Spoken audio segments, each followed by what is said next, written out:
'Yan mata? Bismillah mana. Ya faru ne. Kai ka bar yarinya ta dangwala arziki ta bar arziki a mazauninsa baka da ko sisi kana wani mamakale mata ba kala ka bace. Ko da ganin mace zuƙeƙi yake kyawa muna tafiya kace wani 'yan mata ta zo to ba za ta zo ba ko an gama kasuwa take. Malam baka da ko sisi wannan ba kala ka bace dan haka ka bata ta zo ta dangwala arziki. Kace ban da ko sisi ka kare na mun waye muna malam.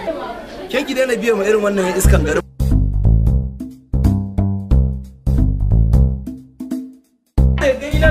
Yariya ka ce wanta za ta dangwala arzikin wa za ta dangwala to ba za ta zo ta shiga ba.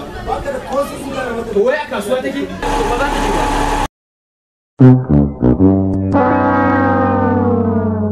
Hey, what happened?